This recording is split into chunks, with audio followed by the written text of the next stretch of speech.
Hold on, what happened?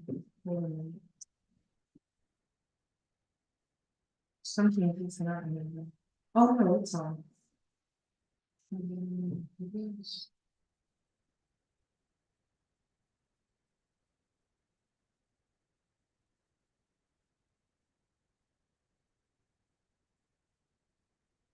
Today is June the 26th, 2024.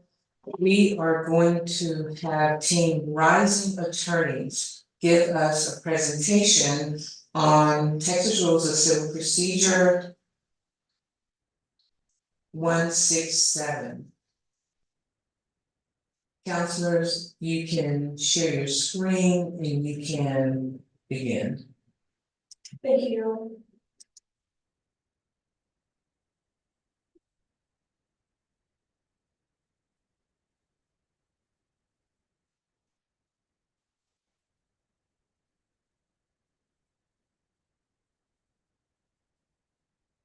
Thank you and welcome thank you for coming to our presentation today. My name is Rebecca Roxley, here with my associates, and we will be presenting to you Texas Rules of Civil Procedure, Rule 167. Just before we get started, I'd love to introduce you to my team. I am Rebecca Rossman, a rising 2L at South Texas College of Law. Behind me is Jennifer Osita, a rising 2L at Notre Dame Law School, as well as Ben Woody, my associate, who is also a rising 2L at Cornell Law School.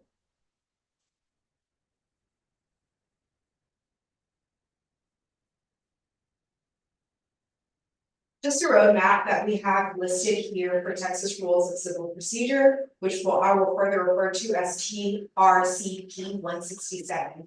So we'll start off with the history of Texas Rules of Civil Procedure 167. Then we'll go into the purpose of TRCP 167. Then we'll go into the rules of TRCP 167.1 2.7. Then we'll have a case law example, and then we'll end with a general summary of this rule. A bit about the history. TRCP 167 was enacted as a tort reform legislation due to a perceived environment of over legislation and excessive legislation costs. So this rule was enacted to hopefully get parties to settle prior to going to trial, which decreases the amount of cases that are in our courts that are already very, very burdened, and also decreases excessive litigation costs on parties.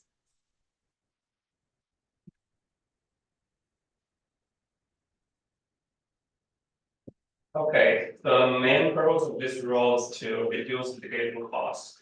Currently, the court is flooded with so many cases, and the court suddenly wants to expedite the litigation process because as the parties get deeper into the litigation, the cost will be higher. So this rule works to encourage the parties from both sides to reach a settlement agreement. And also, part of the reason the parties cannot reach settlement agreement is that they have not conducted thorough discovery, and they do not get sufficient information to make determination of whether they should or not get reach a settlement agreement. So this rule also works to encourage parties to make the thorough investigation, to make the prediction of how much money they should get. And this is the generalization of this rule. Basically, there were two conditions in order for this rule to apply. First, there has to be a declaration and an offer, and the offer must be rejected. So if the offer is rejected, the amount from the judgment will be significantly less favorable to the rejecting party compared to the amount from the settlement offer. So this language also works to encourage the parties to make the thorough investigation to predict how much money they should get, and as a result of the parties will compare the prediction to the amount from the settlement offer. So if the prediction is significantly lower than the amount from the settlement offer, then the party will probably accept the offer.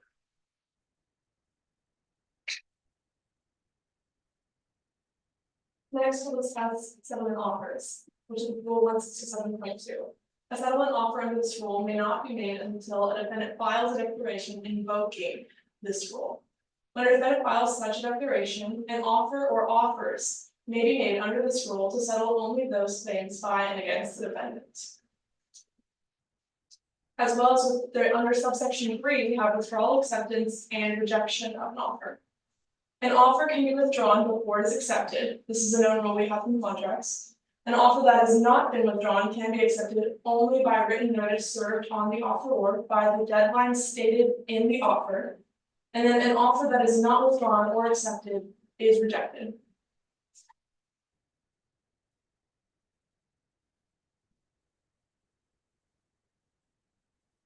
All right, now we're heading over to TRCP 167.4, which is awarding litigation costs. So once again, this is a way for legislatures to try to offset the costs and try to push parties to settle if they can prior to going to trial. So essentially what this provision states is that if an offeror was to offer like some sort of settlement to the offeree, and the offeree rejects that settlement, and the case goes to trial, and the offeror receives a less favorable judgment, the court will award the offeror the litigation costs of that case. And that is a way to pretty much just say, we prefer you to settle so we can reduce legislation within the courts and also reduce excessive costs within the courts. A case law example that we have is Farmers Texas County Mutual Insurance Company versus Barr. Here, we have an insurance company versus an individual. This was a personal injury case. What this pretty much emphasized was the court may award costs and reasonable and necessary attorney's fees as long as they are equitable. Here we have a case of an individual who rejected an offer from the insurance company and essentially won, but it was less favorable to the insurance company because now they were pretty much required to give excessive amounts of money to this individual. So the courts tried to offset that cost by ensuring that the insurance company receives some sort of benefit from going to trial, even though they try to settle prior to trial.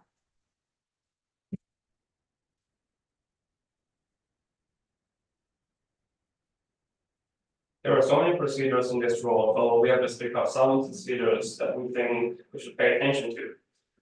First, this rule specifies the time limits for making a declaration and making an offer. And also this rule says that the time limits for accepting an offer is stipulated by both parties. And the court has the authority to modify time limits for making a declaration and making an offer. But the court has no authority to modify the time limits for accepting an offer. In my understanding, part of the reason is that the time limits for accepting an offer is agreed upon by both parties, and the legislature does not want the court to interfere with the parties' intention.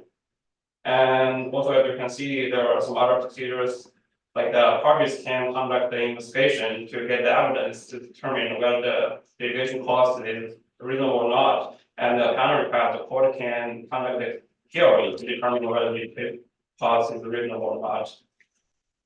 And this provision is a perfect illustration of the purpose of this rule. Evidence relating to an offer is not admissible except in litigation. This is because in order to reach a settlement agreement, parties, the offering party may provide some evidence that will be used by the opposing party to against them. So, offering party may not be willing to make an offer. Court does not want this to happen, so evidence relating to an offer made under this rule is not admissible. But there is the exception. If the evidence is used for enforcing an agreement, so this use is totally in line with the whole purpose of this rule. So the evidence can be admissible in the litigation. And also, if the evidence is used for obtaining litigation costs, so as I said before, parties can make discovery to determine whether litigation cost is reasonable or not. So this language is used. This language is to avoid the conflicts between the previous rules and this language.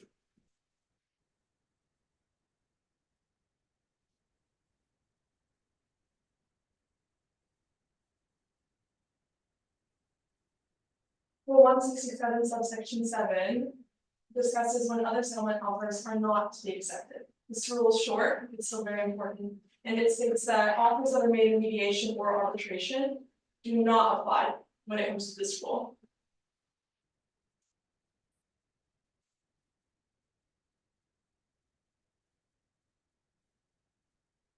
Alright, and as the general summary, which refers back to section TRCP 167.4. It pretty much just states that we are trying to offset litigation costs. So if a party was to try to settle prior and another party rejects, and that party receives a less favorable judgment, the court will award litigation costs to the party who originally tried to settle.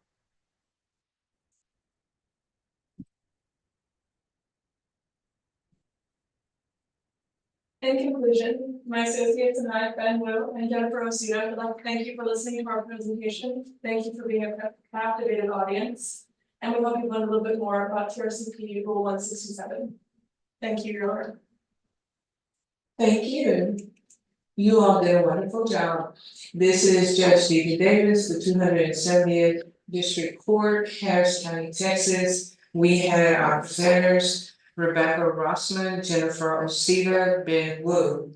Thank you so much, and we will go ahead and end our presentation. Thank you.